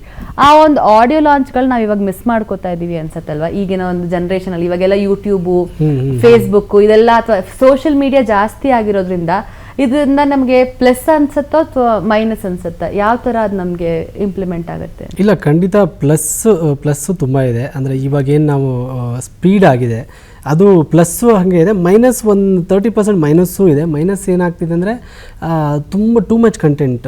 ಈಗ ನಾವು ಒಂದು ಸಾಂಗ್ ಬಿಟ್ಟರೆ ಮುಂಚೆ ಎಲ್ಲ ಒಂದು ಕ್ಯಾಸೆಟ್ ರಿಲೀಸ್ ಆದರೆ ವಾರದಲ್ಲಿ ಒಂದು 2-3 ಸಿನಿಮಾ ಕ್ಯಾಸೆಟ್ ರಿಲೀಸ್ ಆದರೆ ಅದರಲ್ಲಿ ಯಾವುದೋ ಒಂದು ಪಿಕ್ ಮಾಡಿಬಿಟ್ಟು ನಾವು ಮನೆಗೆ ತೊಗೊಂಬರ್ತಿದ್ವಿ. ಅದನ್ನು ನಂಬರ್ ಆಫ್ ಟೈಮ್ಸ್ ಕೇಳ್ತಿದ್ವಿ. ಯಾವುದೇ ಕ್ಯಾಸೆಟ್ ತಂದರೂ ಆ ಆಡಿಯೋ ನಮ್ಗೆ ಸೂಪರ್ ಹಿಟ್ಟೆ. ಯಾಕಂದರೆ ನಮಗೆ ಅದನ್ನ ಅಷ್ಟು ನಂಬರ್ ಆಫ್ ಟೈಮ್ಸ್ ಕೇಳ್ತಿದ್ವಿ ನಾವು. ಸೊ ಅದನ್ನು ನಮ್ಗೆ ಕೇಳ್ತಾ ಹಾಡು ಇಷ್ಟ ಆಗಿರೋದು. ಇವಾಗ ಹಂಗಲ್ಲ, ಒಂದು ಸಾಂಗ್ ಬಂದರೆ ನಾವು ಅದನ್ನು ಒಂದು ಅರ್ಧ ಕೇಳ್ತಂಗೆ ಟಕ್ ಅಂತ ಇನ್ನೊಂದಕ್ಕೆ ಶಿಫ್ಟ್ ಆಗಿಬಿಡ್ತೀವಿ. ಸೊ ಅದು ತುಂಬ ಓವರ್ ಕಂಟೆಂಟ್ ಇದೆಯಲ್ಲ, ಫ್ಲೋ ಆಗ್ತಿದೆಯಲ್ಲ, ಅದು ಎಲ್ಲ ಒಂದು ಕಡೆ ಮೈನಸ್ ಅನಿಸುತ್ತೆ. ಬಟ್ ರೀಚ್, ಈಗ ಮುಂಚೆ ಎಲ್ಲ ನಾವು ಒಂದು ಹಾಡನ್ನು ಏನೋ ಒಂದು ಈಗ ಇಂಟರ್ವ್ಯೂ ನೋಡ್ತಿದ್ದೀವಿ, ಇದನ್ನು ಇನ್ನೊಬ್ರಿಗೆ ತೋರಿಸ್ಬೇಕು ಅಂದರೆ ಅವ್ರು ಯಾವುದೋ ಟೈಮಲ್ಲಿ ಕೂತ್ಕೊಂಡು ಕಾಯಬೇಕಿತ್ತು. ಆ ಟೈಮಲ್ಲಿ ಒಂಚೂರು ಮಿಸ್ ಆಯಿತು, ಕರೆಂಟ್ ಹೋಯಿತು ಅಂದರೆ ಮುಗೀತು, ಅದನ್ನು ಮತ್ತೆ ನೋಡೋಕ್ಕಾಗ ರೀಟೆಲಿಕಾಸ್ಟ್ ಇರ್ತಿರಲಿಲ್ಲ. ಇವಾಗಲ್ಲ, ಯೂಟ್ಯೂಬಲ್ಲಿ ಯಾವಾಗ ಬೇಕಾದ್ರೂ ಹೋಗಿ ನೋಡ್ಬೋದು. ಸಾಂಗ್ನೂ ಅಷ್ಟೇ ಯಾವಾಗ ಬೇಕಿದ್ರೂ ನೋಡ್ಬೋದು. ಮತ್ತು ರೀಲ್ಸ್ ಬಂದಿದೆ, ಅದರಲ್ಲಿ ಯಾವುದ್ಯಾವುದೋ ಹಾಡು, ಯಾವಾಗಿನ ಹಾಡು ಇವಾಗ ಹಿಟ್ ಆಗ್ತಿದೆ. ಸೊ ಯಾರೋ ಒಬ್ಬ ಟ್ಯಾಲೆಂಟೆಡ್ ಪರ್ಸನ್ ಅವನು ಊರಲ್ಲೇ ಕೂತ್ಕೊಂಡು ಏನೋ ಒಂದು ರೀಲ್ಸ್ ಮಾಡಿ ಅವನು ಯಾವುದೋ ಒಂದು ಇದರಲ್ಲಿ ವೈರಲ್ ಆಗ್ಬೋದು, ಯಾವುದೋ ದೊಡ್ಡ ದೊಡ್ಡ ಶೋಸ್ಗಳಿಗೆ ಹೋಗ್ಬೋದು, ಸಿನಿಮಾಗಳಲ್ಲಿ ಇದು ಮಾಡ್ಬೋದು. ಸೊ ಈ ಥರ ಎಲ್ಲ ಮುಂಚೆ ಬೆಂಗಳೂರಲ್ಲಿ ಮಾತ್ರ ಎಂಟರ್ಟೈನ್ಮೆಂಟ್ ಇಂಡಸ್ಟ್ರಿ ಅಂದರೆ ಅಥವಾ ಆರ್ಟಿಸ್ಟ್ ಆಗಬೇಕು ಅಂದರೆ ಬೆಂಗಳೂರಿಗೆ ಬರಬೇಕು, ಇಲ್ಲೆಲ್ಲ ಅಲಿಬೇಕು ಅನ್ನೋದೆಲ್ಲ ಇತ್ತು. ಇವಾಗ ಎಲ್ಲೋ ಉತ್ತರ ಕರ್ನಾಟಕ, ದಕ್ಷಿಣ ಕನ್ನಡ ಎಲ್ಲೋ ಕೂತ್ಕೊಂಡು ಒಂದು ಮಾಡಿರೋ ಒಂದು ವೀಡಿಯೋ ವೈರಲ್ ಆದಾಗ ಅವನಿಗೆ ಡೈರೆಕ್ಟ್ ಕಾಲ್ ಮಾಡಿ ಅವ್ರಿಗೆ ಒಂದು ಸಿನಿಮಾಗೆ ಅವಕಾಶ ಕೊಡೋದಾಗಿರ್ಬೋದು. ಈ ಥರ ಎಲ್ಲ ಇದ್ದೇ ಇದೆ ಮೇಡಮ್, ಪ್ಲಸ್ಗಳು ತುಂಬಾ ಇದೆ. ಆದರೆ ನಾವು ಯಾವುದನ್ನು ಕಾನ್ಸಂಟ್ರೇಟ್ ಮಾಡಿ ಪಿಕ್ ಮಾಡ್ತೀವೋ ಐ ಥಿಂಕ್ ಅದು ಪ್ಲಸ್ ತೊಗೊಂಡ್ರೆ ಪ್ಲಸ್ ಆಗಿ ನಾವು ಅದನ್ನ ಸೋಷಿಯಲ್ ಮೀಡಿಯಾನೇ ಯೂಸ್ ಮಾಡ್ಕೋಬೋದು ಅಂತ ಹೇಳಿ. ಸೊ ನಿಮ್ಮ ಲೈಫಲ್ಲಿ ಒಂದು ಹಂತಕ್ಕೆ ತೊಗೊಂಡು ಹೋಗಿದ್ದು ಸಿಂಗಾರ ಸಿರಿ. ನಿಮ್ಮ first call with Rishab sir ಅವ್ರ ಜೊತೆ ಮಾತಾಡಿದಂತಹ ಒಂದು ಕ್ಷಣ ಅಥವಾ ನಿಮಗೆ ಡೋರ್ ನಾಕ್ ಮಾಡಿದಂತಹ ಒಂದು ಆಪರ್ಚುನಿಟಿ, ಅದ್ರ ಬಗ್ಗೆ ಇವತ್ತು ಮೆಲ್ಕ್ ಹಾಕಬೇಕು ಅಂದರೆ ಹೆಂಗೆ ಸಿಕ್ತು ನಿಮ್ಗೆ ಅದೊಂದು ಗ್ರೇಟ್ ಆಪರ್ಚುನಿಟಿ? ಸೊ ರಿಷಬ್ ಸರ್ನ ನಾನು ಮುಂಚೆಯಿಂದ ಅವ್ರ ಕೆಲಸ ತುಂಬ ಇಂಟ್ರೆಸ್ಟಿಂಗ್ ಆಗಿ ನೋಡ್ಕೊಂಡು ಬರ್ತಾ ಇದ್ದೆ. ಸೊ ನಮ್ಮ ಕುಂದಾಪುರದವರು ಕೂಡ, ಹಾಗಾಗಿ ಕಿರಿಕ್ ಪಾರ್ಟಿ ರಿಕ್ಕಿ ಟೈಮಿಂದನೂ, ಮತ್ತು ಅವರು ಲೂಸಿಯಾದಲ್ಲಿ ಒಂದು ಕಾನ್ಸ್ಟೇಬಲ್ ಕ್ಯಾರೆಕ್ಟರ್ ಮಾಡಿದಾಗಲೂ ನಮ್ಮ ಕುಂದಾಪುರದವರು ರಿಷಬ್ ಸರು, ಮತ್ತು ಉಳಿದವ್ರ ಕಣ್ಣಂತೇಳಿ ರಾಘು ಕ್ಯಾರೆಕ್ಟರ್ ಆಗಿರ್ಬೋದು. ಸೊ ಈ ಥರದ್ದೆಲ್ಲ ಅವ್ರನ್ನ ಫಾಲೋ ಮಾಡ್ಕೊಂಡು ಬರ್ತಾ ಇದ್ದೆ. ಅವರು ಪ್ರೊಡಕ್ಷನ್ ಮಾಡಿದಾಗ ಹರಿಕತೆ ಅಲ್ಲ ಗಿರಿಕತೆ ಸಿನಿಮಾಗೆ ನಾನು ಹಾಡು ಬರೀಬೇಕು ಅಂತ ಹೇಳಿ ಅದರ ಡೈರೆಕ್ಟರ್ ನನ್ನ ಕರೆಸಿದ್ರು. ಆವಾಗ ರಿಷಬ್ ಸರ್ ಕೆಳಗಡೆ ಆಫೀಸಲ್ಲಿದ್ದರು. ನಾನು ಡೈರೆಕ್ಟರ್ ಹತ್ರ ಬ್ರೀಫ್ ತೊಗೊಂಡು ಕೆಳಗಡೆ ಬಂದಾಗ ರಿಷಬ್ ಸರ್ನ ಮೀಟ್ ಮಾಡ್ತೀರಾ? ಡೆಫಿನೆಟ್ಲಿ ಮೀಟ್ ಮಾಡ್ತೀನಿ ಅಂತ ಹೇಳಿ ಅವ್ರ ಆಫೀಸ್ಗೆ ಹೋಗ್ಬಿಟ್ಟು ಹಿಂಗೆ ಇಂಟ್ರೊಡ್ಯೂಸ್ ಮಾಡಿಕೊಂಡೆ, ಪ್ರಮೋದ್ ಮರವಂತೆ ನಮ್ಮೂರವರು ಅಂತ ಹೇಳಿ ಫೋಟೋ ತೊಗೊಂಡು ಬಂದಿದ್ದೆ. ಸೊ ಅದೆಲ್ಲ ಆಗಿತ್ತು. ಆ ಸಿನಿಮಾದಲ್ಲಿ ನಾನು ವರ್ಕ್ ಮಾಡೋಕ್ಕಾಗಿರಲಿಲ್ಲ. ಅದು ಮ್ಯೂಸಿಕ್ ಥಿಯೇಟ್ರ್ ಚೇಂಜ್ ಆದರೆ ಏನೇನೋ ಆಗಿ ಆ ಸಿನಿಮಾದಲ್ಲಿ ನಾನು ವರ್ಕ್ ಮಾಡೋಕ್ಕಾಗಿರಲಿಲ್ಲ. ಬಟ್ ನಾನು ರಿಷಬ್ ಸರ್ ನಂಬರ್ ಇಟ್ಕೊಂಡಿದ್ದೆ. ಸುಮ್ಮನೆ ಈ ಬ್ರಾಡ್ಕಾಸ್ಟ್ ಲಿಸ್ಟಲ್ಲಿ ಕಳಿಸೋ ಥರ ನಾನು ಡೈರೆಕ್ಟರ್ಗಳಿಗೆಲ್ಲ ಹಿಂಗೆ ಕಳಿಸ್ತಿದ್ದೆ. ಯಾವುದೋ ನನಗೆ ತುಂಬ ಚೆನ್ನಾಗಿ ಬರ್ದಿದ್ದೀನಿ ಸಾಂಗು ಅಥವಾ ನನಗೆ ಇಷ್ಟ ಆಗಿದೆ ಅಂದರೆ ಡೈರೆಕ್ಟರ್ಗಳಿಗೆಲ್ಲ ಕಳಿಸ್ತಿದ್ದೆ, ಅವ್ರಿಗೂ ಕಳಿಸ್ತಿದ್ದೆ. ಒಂದು ಫೈನ್ ಡೇ ನನಗೆ ಒಂದು ಮಧ್ಯಾಹ್ನ 3 ಗಂಟೆ, ನಾನು ಮಧ್ಯಾಹ್ನ ಊಟ ಆದ ಕೂಡಲೇ ಒಂದು ಪವರ್ ನ್ಯಾಪ್ ತೊಗೋತೀನಿ. ಸೊ ಮಲ್ಕೊಂಡು ಹಿಂಗೆ ಹೇಳ್ತಿದ್ದಂಗೆ ಕಾಲ್ ಬಂತು, ರಿಷಬ್ ಶೆಟ್ಟಿ ಸರ್ ಅಂತ. ನನಗೆ ಆ್ಯಕ್ಚುಲಿ ನಂಬೋಕ್ಕಾಗಿಲ್ಲ, ನಾನು ನಿದ್ದೆಗಳಲ್ಲಿ ಬೇರೆ ಇದ್ದೆ. ಅವ್ರು ಸರ್ ಕಾಲ್ ಮಾಡ್ತಿದ್ದಾರೆ ನನಗೆ ಅಂತ ಹಿಂಗೆ ನೋಡಿದಾಗ ಕಾಲ್ ಮಾಡಿ ಪಿಕ್ ಮಾಡಿ ಹಿಂಗೆ ಮಾತಾಡ್ತಿದ್ದಂಗೆ ಅವ್ರು ತುಂಬ ಆತ್ಮೀಯವಾಗಿ ಮಾತಾಡಿದ್ರು. ಮಗ ಎಲ್ಲಿದೆಯಾ ಅಂತ. ನಾನು ಸರ್ ಇಲ್ಲಿ ಬೆಂಗಳೂರಲ್ಲಿದ್ದೀನಿ, ಕುಂದಾಪುರಕ್ಕೆ ಬರೋಕ್ಕಾಗುತ್ತಾ ಅಂತ ಕೇಳಿ. ನಾಳೆ ಓಕೆ ಸರ್, ನಾಳೆ ಒಂದೇ ದಿನದಲ್ಲಿ ಸ್ವಲ್ಪ ಕಷ್ಟ, ನಾನು ನಾಡಿದ್ದು ಬರ್ತೀನಿ ಸರ್ ಅಂತ ಹೇಳಿ ಆಮೇಲೆ ನಾನು ನೆಕ್ಸ್ಟ್ ಕುಂದಾಪುರಕ್ಕೆ ಹೋದೆ. ಸೊ ಇದು ಫಸ್ಟ್ ಕಾಲ್ದು ನನಗೆ ನೆನಪಿರುತ್ತೆ. ಆವಾಗ ಅಲ್ಲಿ ಹೇಳಿದರು ನನಗೆ. ಸೊ ನಾನು ಕರಾವಳಿ ಒಬ್ಬ ರೈಟ್ರನ್ನ ಹುಡುಕ್ತಾ ಇದ್ದೀನಿ, ಯಾಕಂದರೆ ಇದು ಕರಾವಳಿ ಬೇಸ್ ಕತೆ ಇದು. ಅದಕ್ಕೂ ಮುಂಚೆ ಪೋಸ್ಟ್ರು ನೋಡಿದ್ದೆ, ಕಾಂತಾರ ಕೋಣ ಜೊತೆ ಹಿಂಗೆ ಓಡಿ ಬರ್ತಿರೋದು ಒಂದು ಕಾಂತಾರದ ಪೋಸ್ಟ್ರು, ಅದೊಂದು ನೋಡಿದ್ದೆ ನಾನು. ಅವ್ರು ಹೇಳಿದ್ರು, ಇಲ್ಲ ಕಾಂತಾರಕ್ಕೆ ಈ ಥರದೊಂದು ಲವ್ ಸಾಂಗ್ ಮಾಡ್ತಿದ್ದೀವಿ, ಅದು ತುಂಬ ರೆಗ್ಯುಲರ್ ಲವ್ ಸಾಂಗ್ ಇಲ್ಲದೆ ಅದರಲ್ಲೊಂದು ಸೌತ್ ಕೆನರಾ ನಮ್ಮ ಕರಾವಳಿದೊಂದು ಫ್ಲೇವರ್ ಬೇಕು, ಅದಕ್ಕೆ ನೀನು ವರ್ಕ್ ಆಗ್ತೀಯ ಅನಿಸ್ತು ನನಗೆ, ನೀನು ಹಾಡುಗಳನ್ನು ಕೇಳಿದ್ದೀನಿ, ಸೊ ಬಾ ಅಂತ ಹೇಳಿ ಅಲ್ಲಿ ಕರೆಸ್ಕೊಂಡ್ರು ನನ್ನ. ನೈಸ್. ಸೊ ಕುಂದಾಪುರಕ್ಕೆ ನಿಮ್ಮ ಜರ್ನಿ ಸ್ಟಾರ್ಟ್ ಆಯಿತು. ಕುಂದಾಪುರದಲ್ಲಿ ಎಷ್ಟು ದಿನ ಕಲಿಯುವಂಥ ಒಂದು ಅವಕಾಶ, ಆ್ಯಂಡ್ ಎಕ್ಸ್ಪೆಕ್ಟ್ ಮಾಡಿದ್ರೆ ಸರ್ ಆ ಒಂದು ಹಾಡು ಈ ಮಟ್ಟಕ್ಕೆ ರೀಚ್ ಆಗಿ ಅದೊಂಥರ ನಿಮ್ಮ ಲೈಫಲ್ಲಿ ತುಂಬ ದೊಡ್ಡ ಬೆಂಚ್ ಮಾರ್ಕ್ ಆಗಿರುತ್ತೆ ಅಂತ, ಅದನ್ನು ಹೇಗೆ ರಿಸೀವ್ ಮಾಡ್ಕೊಂಡ್ರಿ ಸರ್ ನೀವು? ಸೊ ಆ ಅವಕಾಶ ಬಂದಾಗಲೇ ನಾನು ಅಂದ್ಕೊಂಡೆ, ಅಂದರೆ ಅದೇನೋ ಹೇಳ್ತಾರಲ್ಲ, ಒಂದೊಂದು ಅವಕಾಶ ಬಂದಾಗ ಅದು ಸೆನ್ಸ್ ಆಗುತ್ತೆ ನಮಗೆ, ದಿಸ್ ಈಸ್ ದ ಅಂದರೆ ಇದೊಂದು ನೆಕ್ಸ್ಟ್ ಅದು ನನಗೆ ಬಂತು. ಒಂದು ಅದ್ರ ಜೊತೆ ಅಸೋಸಿಯೇಟ್ ಆಗಿದ್ದ ಹೆಸರುಗಳ ಕಾರಣಕ್ಕೆ, ಹೊಂಬಾಳೆ ಸಂಸ್ಥೆ, ರಿಷಬ್ ಶೆಟ್ಟಿ ಸರ್, ಅಜನೀಶ್ ಲೋಕನಾಥ್ ಅವರು ಅನ್ನೋದು. ಸೊ ನಾನು ಅಲ್ಲಿಗೆ ಹೋದಾಗಲೇ ನಾನು ಫಸ್ಟ್ ದಿನ ಆ್ಯಕ್ಚುಲಿ ಟ್ಯೂನ್ ಇನ್ನೂ ರೆಡಿ ಇರಲಿಲ್ಲ ಫುಲ್ಲು. ನಾನು ಅಜನೀಶ್ ಸರ್ ಜೊತೆ ಕೂತ್ಕೊಂಡೆ. ಫಸ್ಟು ಸೀದಾ ಶೂಟಿಂಗ್ ಸೆಟ್ಗೆ ಹೋದೆ. ರಿಷಬ್ ಸರ್ ಕೆರಾಡಿಯಲ್ಲಿ ಶೂಟ್ ಮಾಡ್ತಿದ್ರು, ಆ ಕಂಬಳದ ಪೋರ್ಷನ್ ಏನಿದೆ ಅದು ಶೂಟ್ ಮಾಡ್ತಾಯಿದ್ರು. ಅವರು ಆ ಶಿವನ ಗೆಟಪ್ಪಲ್ಲೇ ಇದ್ದರು. ಸೊ ಅಲ್ಲಿ ಹೋಗಿ ರಿಷಬ್ ಸರ್ ಜೊತೆ ಮಾತಾಡಿಕೊಂಡು ಅವ್ರ ಸಿಚುವೇಶನ್ ಎಲ್ಲ ಹೇಳಿ ನಾನು ನೇರವಾಗಿ ಇಲ್ಲಿಗೆ ಬಂದೆ. ಅಜನೀಶ್ ಸರ್ ಒಂದು ಹೋಟೆಲಲ್ಲಿ ಎಲ್ಲ ಸ್ಟುಡಿಯೋ ಸೆಟಪ್ ಹಾಕ್ಕೊಂಡಿದ್ರು, ಅಲ್ಲಿಗೆ ಬಂದೆ. ಅಲ್ಲಿ ಬಂದು ಕೂತ್ಕೊಂಡು ನಾವು ಒಂದು ಹಾಫ್ ಡೇ ಫುಲ್ ವರ್ಕ್ ಮಾಡಿದ್ವಿ. ಸಾಂಗ್ ಮೇಲೆ ವರ್ಕ್ ಮಾಡಿ ಅವರೊಂದು ಟ್ಯೂನ್ ಕೊಟ್ಟರು ನನಗೆ. ಆ ಟ್ಯೂನ್ಗೆ ಬರೆದು ಅದನ್ನು ಅವರು ಹಾಡಿ ನಾವು ಸಂಜೆ ಅಷ್ಟೊತ್ತಿಗೆ ರಿಷಬ್ ಸರ್ ಪ್ರೆಸೆಂಟ್ ಮಾಡೋಕ್ಕೆ ಅಂತ ಇಟ್ಕೊಂಡಿದ್ವಿ. ಪ್ರೆಸೆಂಟ್ ಮಾಡಿದ್ವಿ. ಆವಾಗ ಅವರು ಅಂದರೆ ಅವ್ರಿಗೆ ಟ್ಯೂನು ಮತ್ತು ಲಿರಿಕ್ಸ್ ಎರಡೂ ತುಂಬ ಏನು ಇದಾಗಿರಲಿಲ್ಲ. ಅವರು ಈಸ್ ವೆರಿ ಚೂಸಿ, ಅಂದರೆ ಬೇಗ ಇದು ಮಾಡಲ್ಲ, ಓಕೆ ಅಂತ ಹೇಳಲ್ಲ, ಒಂದಿಷ್ಟು ಕೆಲಸ ಮಾಡಿಸ್ತಾರೆ, ಇನ್ನೂ ಆಳವಾಗಿ ಏನೋ ಬೇಕು ಅಂತ. ಸೊ ಆವತ್ತು ನನಗೆ ಅವ್ರು ಲಿರಿಕ್ಸ್ ಹೇಳಿದ್ರು, ಇಲ್ಲ ನನಗೇನೋ ಬೇರೆ ಏನೋ ಬೇಕು, ಟ್ಯೂನು ಬೇರೆ ಏನೋ ಬೇಕು ಅಂತ ಹೇಳಿ ನಾನು ಅವತ್ತು ಹೊರಟು ಬಂದೆ. ಅಂದರೆ ಇನ್ನು ಟ್ಯೂನ್ ಮಾಡಿಸ್ಬಿಟ್ಟು ನಿನ್ಗೆ ಹೇಳ್ತೀನಿ ನಾನು ಅಂತ ಹೇಳಿ ನಾನು ಹೊರಟು ಬಂದೆ. ಅದಾದಮೇಲೆ ಆಲ್ಮೋಸ್ಟ್ 1.5 ಮಂತ್ ನಾನು ಆ್ಯಕ್ಚುಲಿ ನಾನು ಆವಾಗ ಮತ್ತೆ ನನ್ನ ಕಾಲ್ ಬರುತ್ತೋ ಇಲ್ವೋ ಅನ್ನೋ ಇದರಲ್ಲೇ ಇದ್ದೆ ನಾನು. ಬಂದಿತ್ತಲ್ಲ, ಯಾಕೆ ಮತ್ತೆ ಕಾಲ್ ಬರಲಿಲ್ಲ. 1.5 ಮಂತ್ ಅಂದರೆ ಇಟ್ಸ್ ಅ ಬಿಗ್ ಗ್ಯಾಪ್. ಏನಾಯ್ತೋ ಏನೋ ಸಾಂಗು ಬೇರೆ ಈಗ ನಿಮ್ಗೆ ಆರ್ಟಿಸ್ಟ್ ಕಾಲ್ ಬಂದು 1 ಮಂತ್ ಕಾಲ್ ಬಂದಿಲ್ಲ ಅಂದರೆ ಕಾಲ್ ಬಂದಿಲ್ವಲ್ಲ, ಯಾಕೆ ಬೇರೆ ಯಾರಾದರೂ ಸೆಲೆಕ್ಟ್ ಆದ್ರ ಅನ್ನೋದೊಂದು ಇರುತ್ತೆ. ನಾನು ಬಟ್ ನೋಡೋಣ ಅಂತ ಹೇಳಿ ನಾನು ಫಾಲೋಅಪ್ ಏನೂ ಮಾಡಿರಲಿಲ್ಲ. ಸೊ ಆಮೇಲೆ 1.5 ಮಂತ್ ಆದಮೇಲೆ ರಿಷಬ್ ಸರ್ ಒಂದು ವಾಯ್ಸ್ ಮೆಸೇಜ್ ಮತ್ತು ವಿತ್ ಟ್ಯೂನ್ ಬಂತು. ಮಗ ಇದು ಟ್ಯೂನು ಫೈನಲ್ ಆಗಿದೆ, ಟ್ಯೂನು ಇದಕ್ಕೆ ನೀನು ಬರೀ ಒಂದು ಪೊಯಿಟಿಕ್ ಆಗಿರಲಿ, ಸೊ ಸೂಪರಾಗಿ ಬರೀ ಅಂತೇಳಿ ವಾಯ್ಸ್ ನೋಟ್ ಕಳಿಸಿದ್ರು. ಅದಾದಮೇಲೆ ನಾನು ಅದ್ರ ಜೊತೆ ಬರವಣಿಗೆ ಶುರು ಆಯಿತು. ನೈಸ್. ಸಿಂಗಾರ ಸಿರಿಯೇ ಒಂದೂವರೆ ತಿಂಗಳು ನಿಮ್ಗೊಂಥರ ಯುಗ ಆಗೋಗಿತ್ತು. ಯಾಕೆ ಕಾಲ್ ಬಂದಿಲ್ಲ ಅಂತ. ಸೊ ಬಂತು, ಒಳ್ಳೆ ಟ್ಯೂನ್ ಆಯಿತು, ಲಿರಿಕ್ಸ್ ಬರೆದ್ರಿ ಎಲ್ಲ. ಸೊ ನಿಮಗೆ ಇಮ್ಯಾಜಿನ್ ಮಾಡ್ಕೊಳಕ್ಕಾಗಲ್ಲ, ಬಿಕಾಸ್ ಅಂಥ ಒಳ್ಳೆ ಒಂದು ಪ್ರೊಡಕ್ಷನ್ ಹೌಸಲ್ಲಿ ಫಸ್ಟ್ ಟೈಮು ನೀವು ಸಿಂಗಾರ ಸಿರಿಯೇ ಸಾಂಗ್ನ ಎಲ್ಲಿ ನೋಡಿದ್ರಿ ಸರ್? ನಾನು ಫಸ್ಟ್ ನೋಡಿದ್ದೆ ಆ್ಯಕ್ಚುಲಿ ವಿಜುವಲ್ಸು, ಇನ್ನೂ ಲಿರಿಕ್ಸ್ ಆಗಿರಲಿಲ್ಲ, ಆವಾಗ ವಿಜುವಲ್ಸ್ ತೋರಿಸಿದ್ರು ನನಗೆ. ಬಟ್ ವಿತ್ ವಿಜುವಲ್ಸು ಎಲ್ಲದ್ರ ಜೊತೆಗೆ ನೋಡಿದ್ದು ನಾನು ಯೂಟ್ಯೂಬಲ್ಲೇ ರಿಲೀಸ್ ಆದಾಗಲೇ. ಅಲ್ಲಿವರೆಗೂ ನಿಮಗೊಂಥರ ಸಸ್ಪೆನ್ಸ್ ಆಗಿತ್ತು. ಅಂದರೆ ನನಗೆ ವಿಜುವಲ್ಸ್ ನೋಡಿದ್ದೆ, ಅದು ಯಾವುದು ಬೇರೆ ಅದಕ್ಕೆ ಟ್ಯೂನ್, ಅಂದರೆ ಟ್ಯೂನ್ ಇತ್ತು, ಲಿರಿಕ್ಸ್ ಇರಲಿಲ್ಲ, ಸೇಮ್ ಟ್ಯೂನು. ಶೂಟಿಂಗ್ ಸ್ಪಾಟ್ಗೆ ಹೋಗಿ ನನಗಲ್ಲಿ ನೋಡ್ಕೊಂಬಂದಿದ್ದೆ. ಅವರು ವಿತ್ ಅದನ್ನೇನು ಇದಿದೆ, ಲೈನ್ಸ್ ಇಲ್ಲ ಅಷ್ಟೇ, ಏನಿದೆ ಅದನ್ನೇ ಹಿಂಗೆ ಇಟ್ಬಿಟ್ಟು ನನಗೆ ಕಟ್ ತೋರಿಸಿದ್ರು ಅದನ್ನು ರಿಷಬ್ ಸರ್, ಅದು ನೋಡ್ಕೊಂಬಂದಿದ್ದೆ. ಸೊ ಹಾಗಾಗಿ ನನಗೆ ಅದು ಲಿರಿಕ್ ಜೊತೆ ಹೆಂಗೆ ಬ್ಲೆಂಡ್ ಆಗಿದೆ ಅದು ಗೊತ್ತಿರಲಿಲ್ಲ.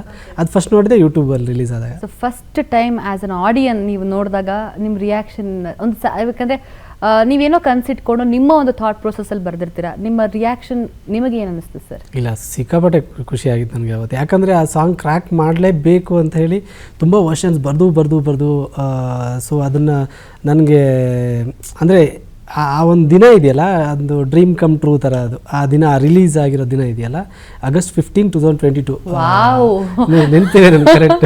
ಅದು ನನಗಿನ್ನ ಎಷ್ಟು ಖುಷಿ ಆಗುತ್ತೆ ವಿತ್ ಏನೋ ಡೇಟ್. ಅದು ನನ್ನ ಪೋಸ್ಟರ್ ಅನೌನ್ಸ್ ಆದಾಗಲೇ ನನಗೆ ಸಖತ್ ಖುಷಿ ಆಗಿತ್ತು. ಅಂದರೆ ಸಿಂಗಾರ ಸಿರಿಯೇ ಲಿರಿಕ್ಸ್ ಪ್ರಮೋದ್ ಮರವಂತೆ, ಅಜನೀಶ್ ಲೋಕನಾಥ್ ಮ್ಯೂಸಿಕ್ ಅಂತ ಇತ್ತಲ್ಲ. ಸೊ ಅದೊಂದು ನನಗೆ ಅಂದರೆ ಸ್ಯಾಟಿಸ್ಫ್ಯಾಕ್ಷನ್ ಮೂಮೆಂಟ್ ಅಂತ ಅದು. ಅಂದರೆ ಆ ಒಂದು ಖುಷಿ, ಅದ್ರ ಜೊತೆಗೆ ಇನ್ನೂ ಹಾಡು ಹಿಟ್ ಆಗಬೇಕು ಆ ಮೂಮೆಂಟಲ್ಲಿ ಇತ್ತಲ್ವ. ಓಕೆ, ಹಾಡು ಈಗ ನಂದು ಫಸ್ಟ್ ಗೋಲ್ ಇದ್ದಿದ್ದು ಹಾಡು ಕ್ರ್ಯಾಕ್ ಮಾಡಬೇಕು ಅಂತ. ಹಾಡು ರಿಲೀಸ್ ಆಗ್ತಿದೆ, ಸೊ ಈ ಹಾಡು ಇನ್ನೂ ದೊಡ್ಡ ಮಟ್ಟಕ್ಕೆ ಹೋಗಬೇಕು ಅನ್ನೋದೊಂದು ಇರುತ್ತಲ್ಲ. ಇಷ್ಟೊಳ್ಳೆ ಹಾಡು, ಅಂದರೆ ಅಷ್ಟೊಳ್ಳೆ ಕೆಲಸ ಮಾಡಿ ಅಕಸ್ಮಾತ್ ಎಲ್ಲ ಒಂದು ಆ್ಯಾವ್ರೇಜ್ ಹೋಗಿದ್ರೆ ಪ್ರಾಬಬ್ಲಿ ಅದು ತುಂಬ ನನಗೆ ಡೌನ್ ಮಾಡ್ತಿತ್ತು ಏನೋ. ಅದು ಆ ಹಾಡು ಇನ್ನೂ ಆ ಮೂಮೆಂಟಲ್ಲಿ ಇದ್ದಿದ್ದು ಅದೇ ನನಗೆ. ಆ ಹಾಡು ಹಿಟ್ಟಾಗಬೇಕು, ಇದು ರೀಚ್ ಆಗಬೇಕು ಅನ್ನೋದು, ಅಂದರೆ ರಿಯಾಕ್ಷನ್ ಹೆಂಗಿರುತ್ತೆ ಅನ್ನೋದೊಂದು. ಬಟ್ ಅದು ರಿಯಾಕ್ಷನ್ ಮ್ಯಾಸಿವ್ ಆಗಿತ್ತು ನನಗೆ ಅವತ್ತು ಬಂದಾಗ.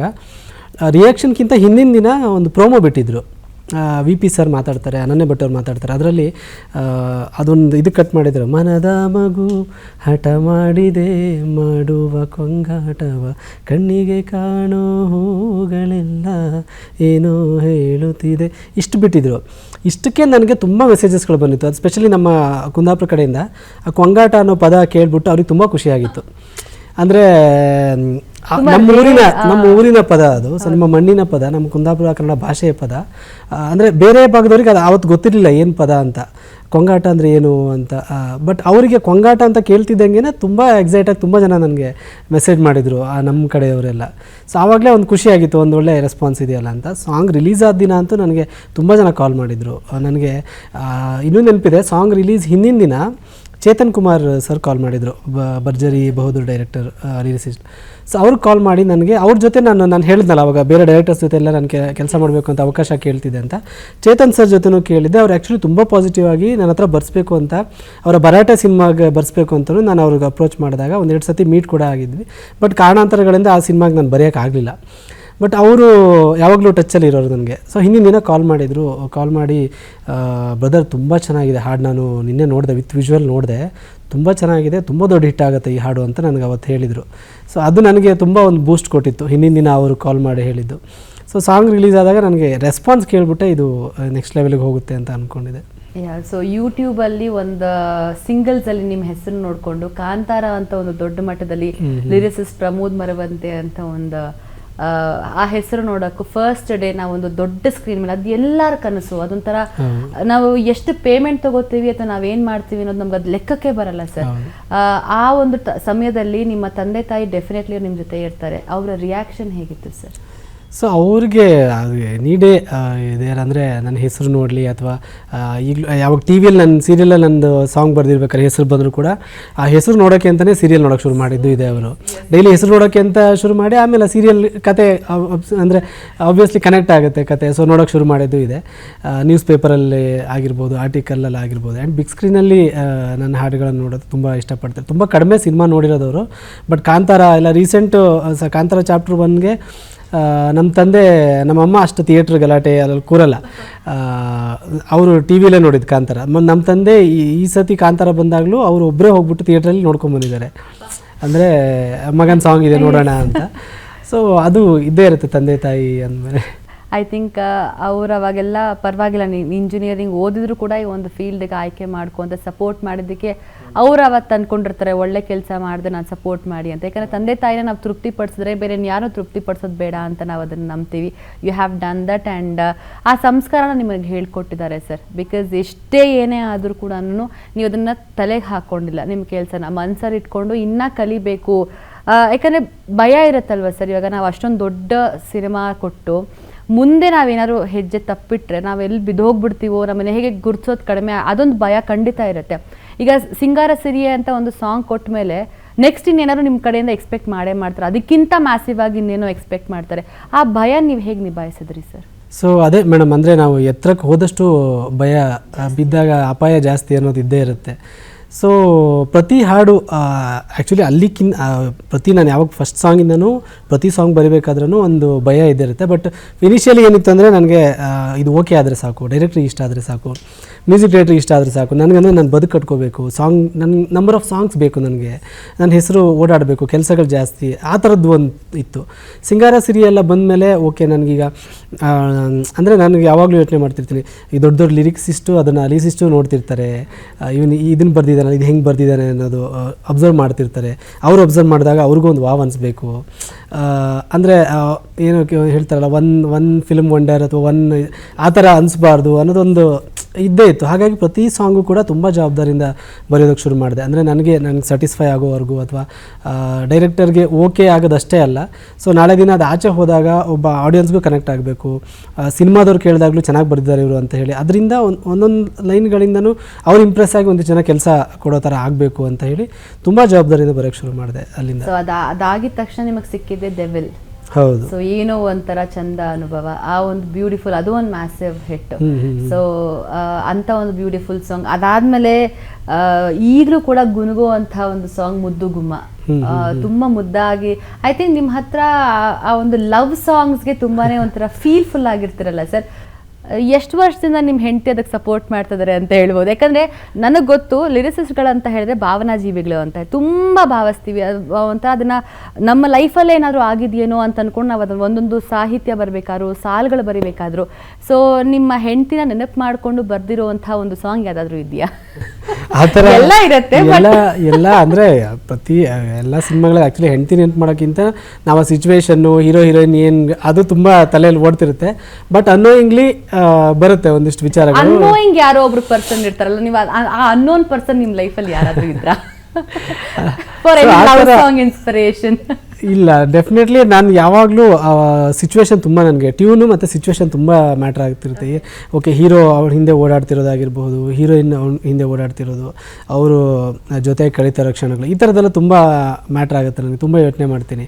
ಅದು ಆ್ಯಕ್ಚುಲಿ ಸುಳ್ಳು, ಯಾರನ್ನೂ ನೆನೆಸ್ಕೊಂಡು ಬರೀತೀರಾ ಅನ್ನೋದು ಸುಳ್ಳು. ನಮ್ಮೊಳಗಡೆ ಒಂದು ಪ್ರೀತಿ ಇರುತ್ತೆ, ಒಂದು ಭಾವನೆಗಳಿರುತ್ತೆ, ಅದಕ್ಕೆ ಕಾರಣ ಹೆಂಡತಿ ಅಥವಾ ಮನೆಯವರು ಕೊಡೋ ಪ್ರೀತಿ ಇದು ಆಗಿರುತ್ತೆ. ಅದು ಇನ್ನೂ ಎನ್ಹ್ಯಾನ್ಸ್ ಆಗ್ತಾ ಹೋಗುತ್ತೆ ಮದುವೆ ಆದಮೇಲೆ ಅಥವಾ ಅವ್ರ ಜೊತೆ ಕಳೀತಾ ಇರಬೇಕಾದ್ರೆ. ಈಗ ಏನೋ ಒಂಥರ ಚಂದ ನಾವು ಜೊತೆಯಲ್ಲಿ ಅದು ಇದೆಯಲ್ಲ. ಸೊ ನಾವು ಅಲ್ಲಿ ಅವಳಿಗೆ ಹೇಳಬೇಕಾಗಿರೋ ವಿಚಾರ ಇಲ್ಲಿ ಹೇಳಿರ್ಬೋದು, ನಾನು ನಿನ್ನ ಜೊತೆ ಇರೋ ಕ್ಷಣಗಳೆಲ್ಲ ಚೆನ್ನಾಗಿರುತ್ತೆ ಅನ್ನೋದು. ಸೊ ಅದು ಅನ್ನೋಯಿಂಗ್ಲಿ ಬರುತ್ತೆ ಬಿಟ್ಟರೆ ನಾವು ಯಾವತ್ತೂ ಹೆಂಡತಿ ನೆನೆಸ್ಕೊಂಡು ಬರೆಯೋದಾಗಿರ್ಬೋದು ಆ ಥರ ಏನು ಇದುವರೆಗೂ ಯಾವುದು ಒಂದು ಸಾಲ ಅವ್ರಿಗೆ ಬರ್ದಿಲ್ವ? ಇಲ್ಲ, ಡೆಫಿನೆಟ್ಲಿ ಬರ್ದಿದ್ದೀನಿ ನಾನು. ಸಿನಿಮಾ ಬಹುತೇಕ ನಾನು ಸಿನಿಮಾದಲ್ಲಿ ಬಹುತೇಕ ಹಾಡುಗಳು ಅವ್ರಿಗೆ ಅದು ಅಂದರೆ ಬರಿಬೇಕಾರಲ್ದ್ರೆ ಆಮೇಲೆ ಕೇಳಿದಾಗ ಅನಿಸುತ್ತೆ ನಮಗೆ. ಸೊ ನಾನು ಭಾವಗೀತೆ ಬರೆದಿದ್ದೆ ಅವಳಿಗೋಸ್ಕರ. ಅವಳಿಗೂ ಅಂದರೆ ನಾವು ಮಾತು ಬಿಟ್ಟಾಗ ಬರೆದಿದ್ದು ನಾನು ಅದು. ಸೊ ಮಾತನಾಡದೇ ಇರಬೇಡ ಮುನಿಸು ಏನೇ ಇರಲಿ ಮನಸ್ಸಿಗೆ ಹಾಕಿಕೊಳ್ಳಬೇಡ ಅಂತ.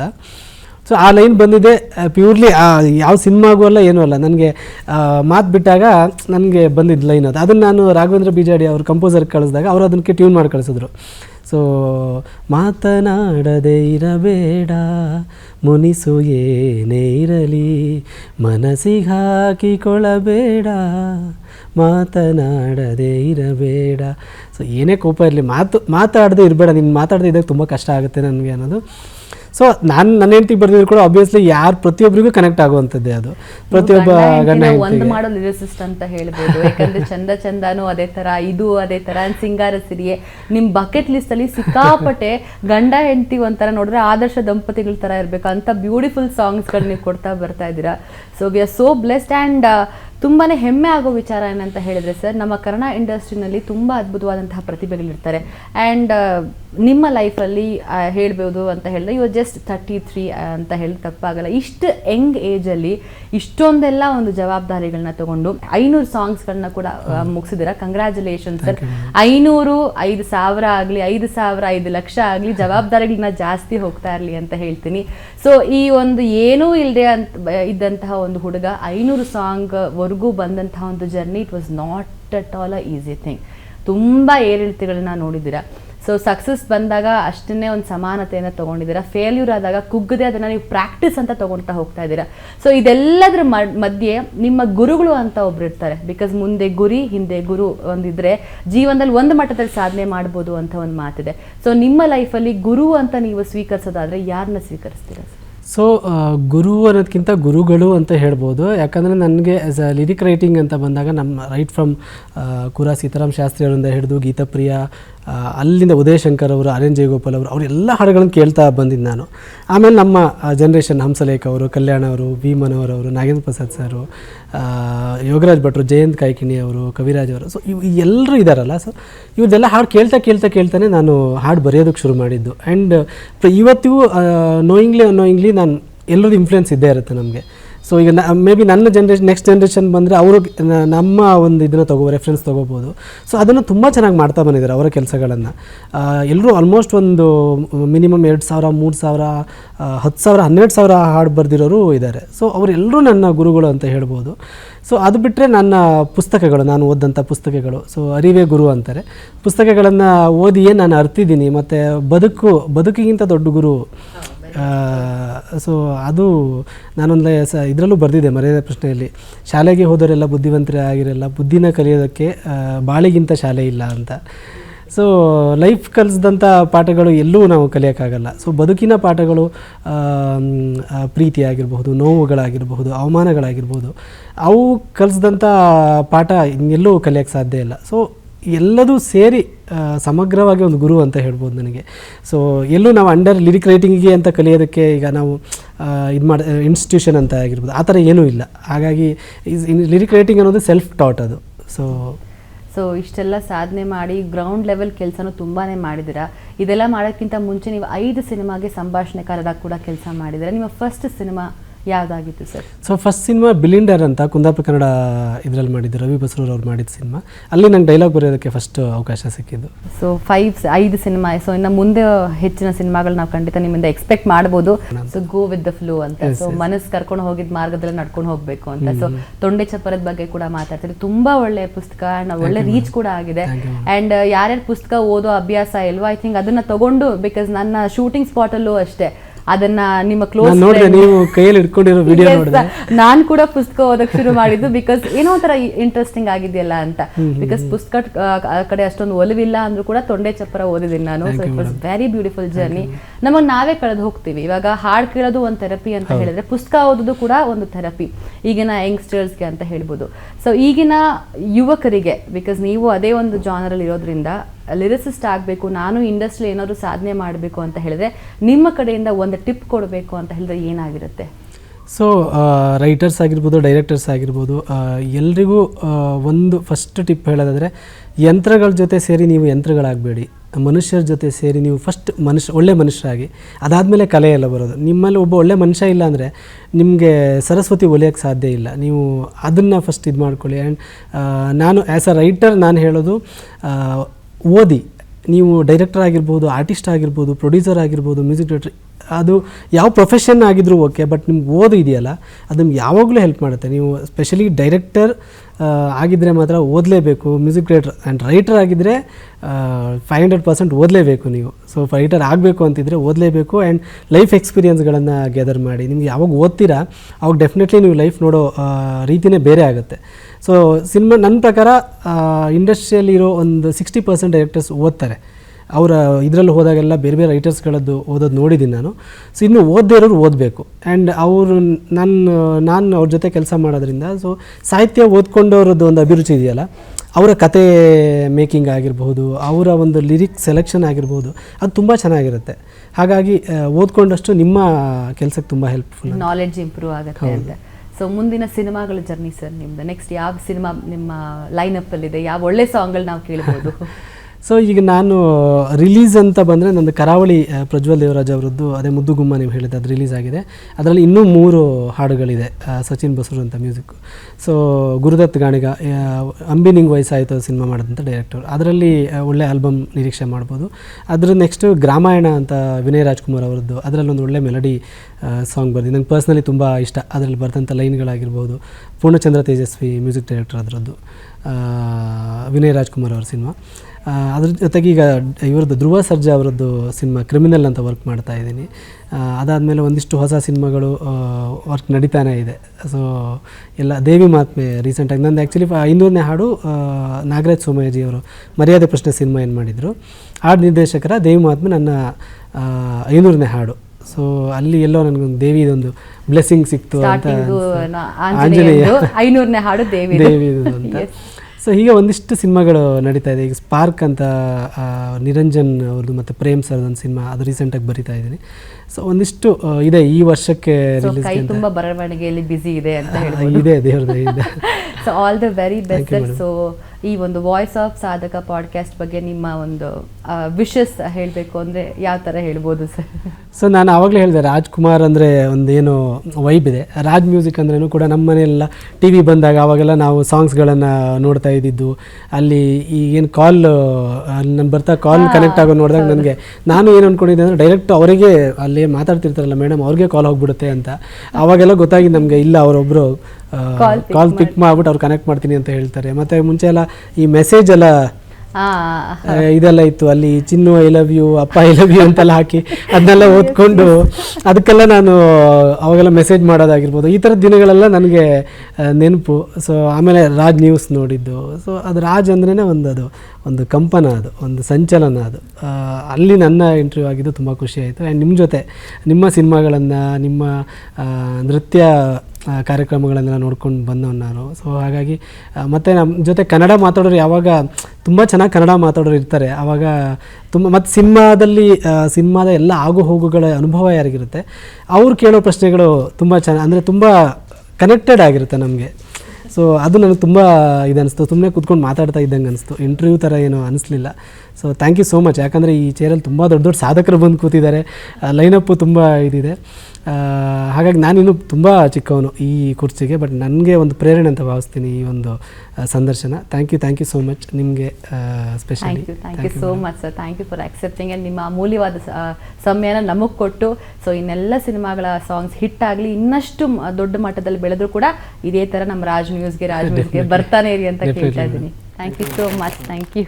ಸೊ ಇದಾಗಿತ್ತು ಇವತ್ತಿನ ವಿಶೇಷ ಸಂಚಿಕೆ ವಾಯ್ಸ್ ಆಫ್ ಸಾಧಕ.